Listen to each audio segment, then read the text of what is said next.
Now we're live. Okay. We just went through the whole thing, but we didn't turn the camera on. No. We. That would be me. What'd you call me when I came in again? Baby boy. Okay, baby girl. How do you do? Pretty good. I haven't seen you in a year. And you asked me if I'd lost weight, and I told you I had just exercised a little bit, but the truth is I've dropped over 50 pounds by going whole food plant-based. Right? Looks good. And you're here, your name's going to be Radical Red. Radical Red. And you're volunteering to share your story for a couple of reasons. One, you have a family story you want to share with us. I do. I have a twin sister. We are 53. She had 13 years ago, she was diagnosed with an HPV cancer in the neck. Treated. She's gone 13 years. It has now come up in the opposite side of the neck, and it looks like it to be a new occurrence. The concern that we all have is it's in a couple more areas this time. Mm-hmm. She's more fragile because she's already been through it. If you've dealt with cancers, radiations, all that. Mm-hmm. So I've been wanting to. I'm not one of those true blue smoke. I've stopped 5-6 times, and I'm wanting to stop again for the last time. Because the last time before now, when I did put it down for almost 4 years, I thought I had control, and I never have control. And you fooled yourself into thinking that if you just had one, it'd be okay, you could do that.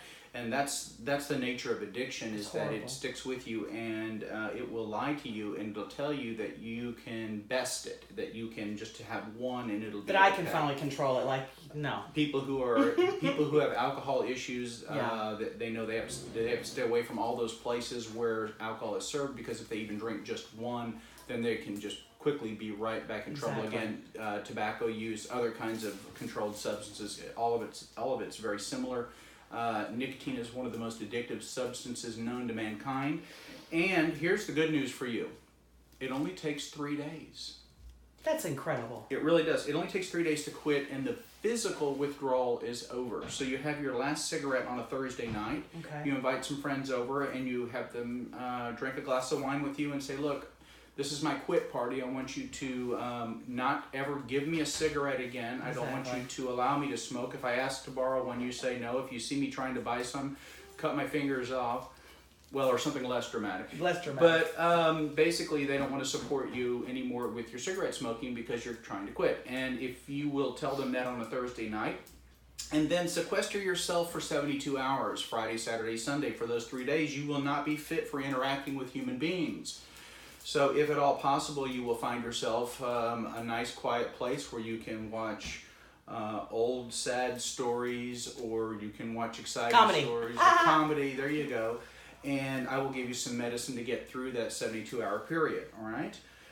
Long term, from that point forward, you will not feel the physical withdrawal. It'll only be the psychological kind of nagging. It's the battle in the head, yeah. And that nagging goes away in about 18 months.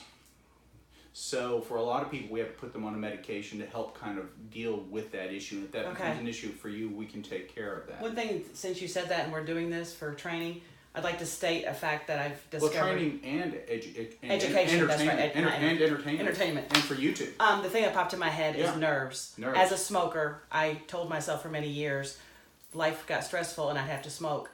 You need to understand that nicotine is the worst thing for your nerves. When I did quit, I didn't have those urges, and the 18 months he's talking about sounds about right. So I'm excited. I'm ready. I'm glad that... Way ready. I'm glad that you agree with my medical information.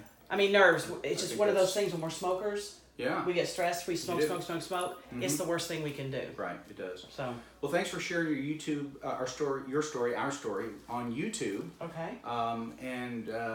You will have the prayers of lots of people for your sister, that for her getting well through this. Thank you. And I know she's at a fabulous cancer center. MD Anderson is probably amongst the best in the world. Yes, we're very fortunate. And if you need any of my help for anything, you just let me know. I appreciate you. And thanks for sharing your story on YouTube. We appreciate it. You're welcome. Yep, I definitely turned it on this time. Good. Good.